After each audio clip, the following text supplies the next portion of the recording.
No se olviden, porque eso ustedes tienen que entenderlo tanto en la función de estudiante como cuando uno es abogado en el ejercicio de la profesión, ¿no?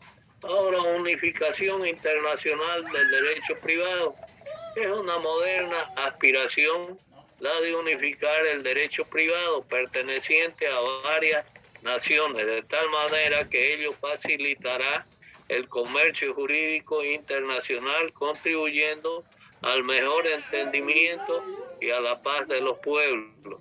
O sea, el derecho privado es el que unifica el comercio internacional entre varias naciones, ¿no?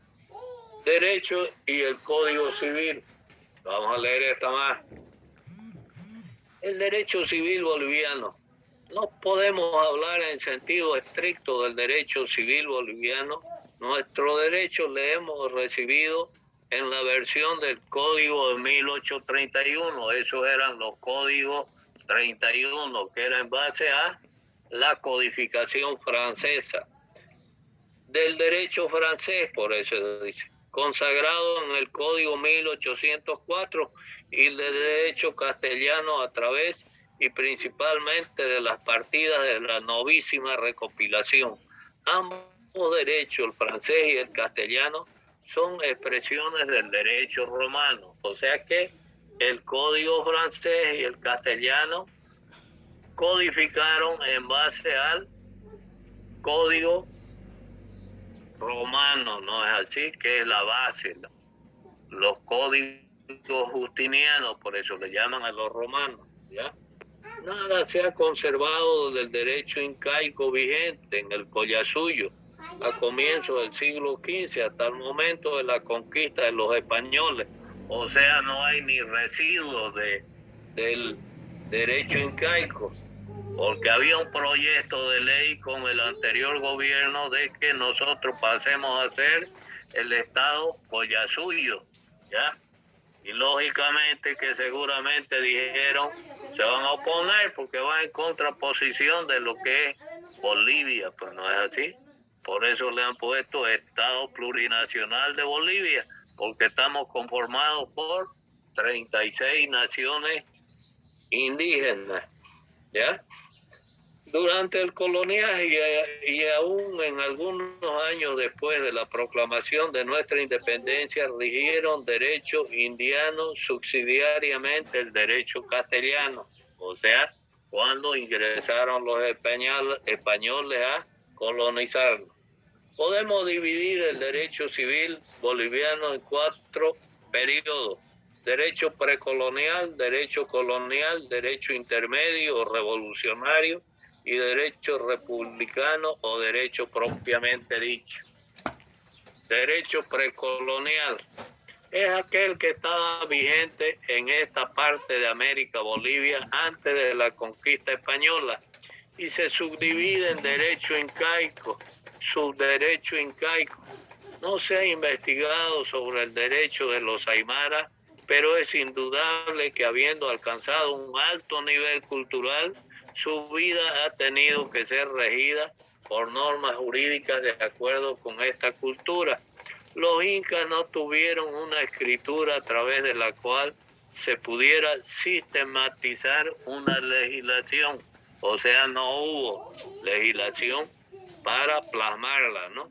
El derecho inca influyó en el derecho indiano y quedó rigiendo en parte como derecho consuetudinario, o sea, como una fuente del derecho. ¿Cuáles son las fuentes del derecho? A ver, ¿quién se acuerda?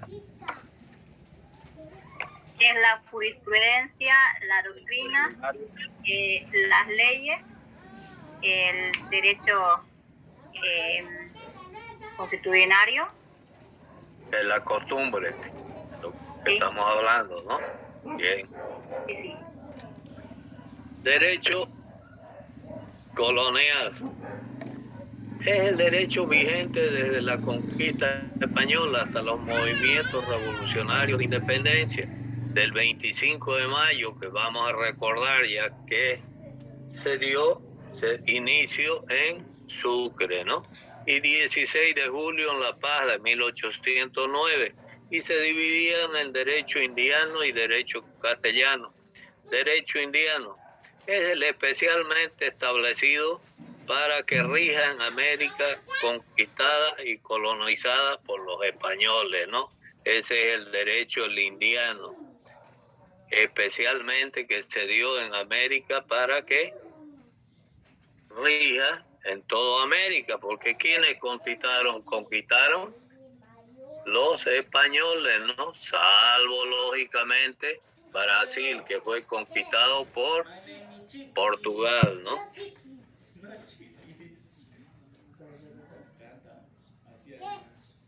El derecho esencialmente casuista, es decir, dictado para cada caso en particular, carece de una sistematización y ordenamiento que se ajuste a principios jurídicos fijos y claros.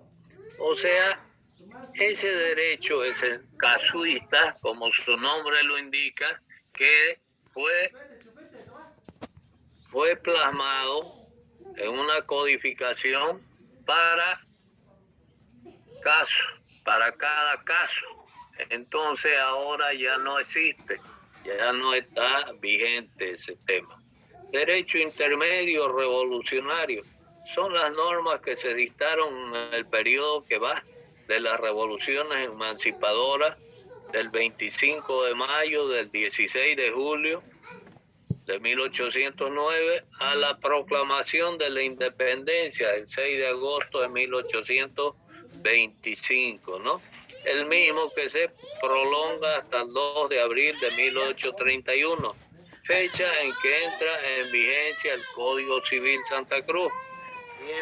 ¿Por qué le llaman Santa Cruz? Porque este señor fue el mariscal Andrés de Santa Cruz, que gobernó por más de 10 años, ¿no?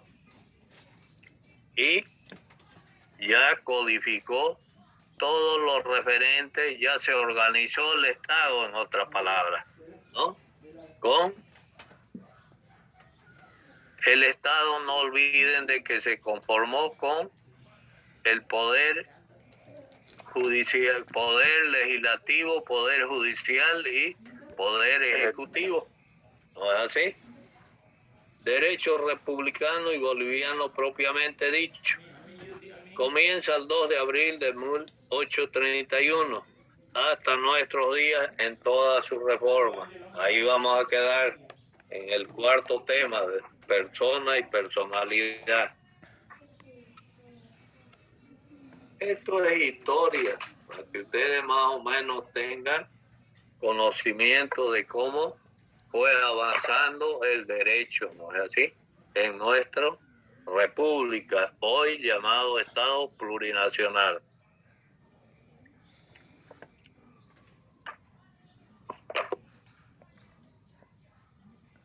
Bueno, ahí quedamos entonces.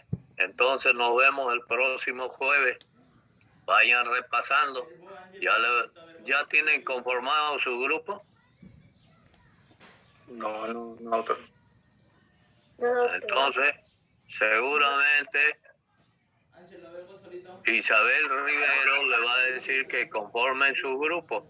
Ya hay que conformar por 3 personas, porque derechos reales vamos a explicar, o sea, cada grupo va a hacer su trabajo práctico, va a presentar, va a exponer y va a defender, y en base a ello yo les voy a calificar lo que es el trabajo práctico que hemos hablado al inicio o en la primera clase, ¿no es así?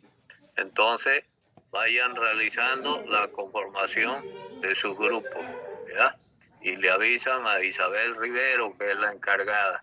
Bueno, que tengan buen día y buen comienzo de semana.